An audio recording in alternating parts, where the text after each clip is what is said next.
सुदर्शन एक नौजवान पत्रकार था जिसे अपने करियर में एक ब्रेकिंग स्टोरी की सख्त जरूरत थी। वह कई शहरों में घूम चुका था, लेकिन उसे कोई खास रिपोर्ट नहीं मिली थी। एक दिन उसे खबर मिली कि एक पुरानी सुनसान हवेली के पास कई लोग रहस्यमयी घटनाओं का सामना कर रहे हैं। इस हवेली को लोग काली हवेली के नाम से जानते थे। कहा जाता था कि हवेली में एक भूतिया चुड़ैल रहती है जिसने वहां आने वाले हर शख्स को अपनी शिकार बनाया है। सुदर्शन ने सोचा कि यह उसकी सबसे बड़ी रिपोर्ट हो सकती है। इस स्टोरी से वह खुद को एक नामी पत्रकार बना सकता था। वह बिना समय गवाए अपनी टीम के साथ काली हवेली की ओर निकल पड़ा। जब सुदर्शन और उसकी टीम हवेली के करीब पहुंचे, हवेली का माहौल ही कुछ अलग था। पूरा आकाश काले बादलों से ढका हुआ था। हवेली के आसपास कोई आवाज नहीं थी, मानो प्रकृति ने भी अपने कान बंद कर लिए हों। जैसे ही वे अंदर घुसे, हवेली के अंदर की ठंडक और घुटन ने उन्हें चौंका दिया। हर कदम पर ऐसा लगता जैसे कोई छिपकर उन्हें देख रहा हो। दीवारों पर पुरानी तस्वीरें थीं, जिनमें लोगों के चेहरे धुंधले और विकृत दिखाई दे रहे थे। हवेली का हर कोना एक अनकहा रहस्य लिए बैठा था।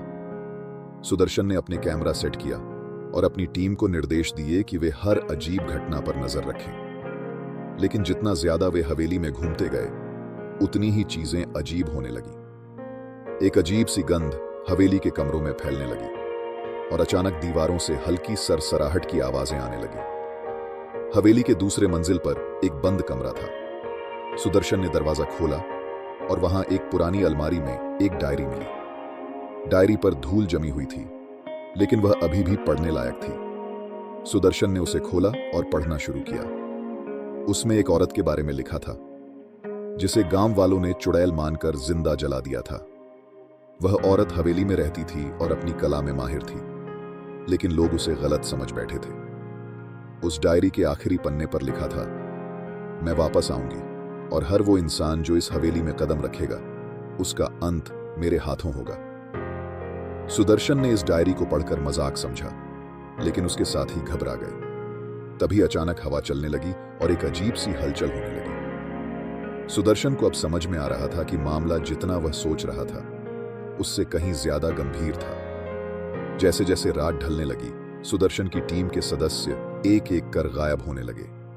पहले उसका कैमरामैन, फिर साउंड इंजीनियर और अंत में लाइटमैन भी। सुदर्शन को अब डर लगने लगा था। उसने उन्हें खोजने की कोशिश की, लेकिन हवेली के कोनों में सिर्फ उसकी ही परछाई नजर आ रही थी। हवेली के अंदर की अजीब सी सरसराहट अब और तेज हो चुकी थी, मानो कोई बहुत बड़ी आपदा आने वाली हो। अचानक से हवेली के एक पुराने आईने में सुदर्शन ने अपने पीछे एक परछाई देखी। वह पीछे मुड़ा तो एक लंबी सफेद साड़ी में लिपटी हुई औरत खड़ी थी, जिसके चेहरे पर कोई नाक होंठ नहीं थे, केवल जलती हुई लाल आंखें थीं। वह चुड़ैल थी जिसे गांव वालों ने जिंदा जला दिया था। उसकी आंखों में बदले की आग थी।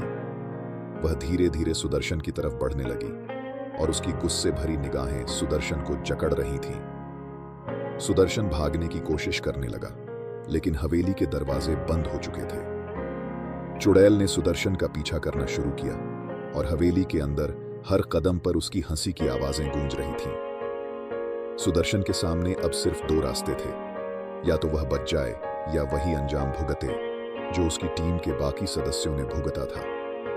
आखिरकार सुदर्शन को हवेली के नीचे एक तहखाने का दरवाजा मिला।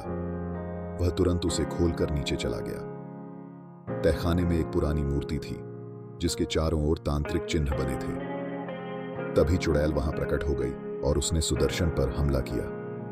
उसने सुदर्शन को बताया कि अब वह उसकी आत्मा को अपने साथ ले जाएगी और उसकी कहानी हमेशा के लिए इस हवेली के अंदर कैद हो जाएगी। सुदर्शन की चीखें हवेली में गूंजने लगी और फिर सब कुछ शांत हो गया। अगले दिन जब पुलिस वहां पहुंची, तो उन्हें न सुदर्शन मिला, न उसकी टीम और न ही कोई कैमरा। काली हवेली अब और भी खौफनाक बन चुकी थी और लोगों के लिए एक और भयानक कहानी छोड़ गई थी।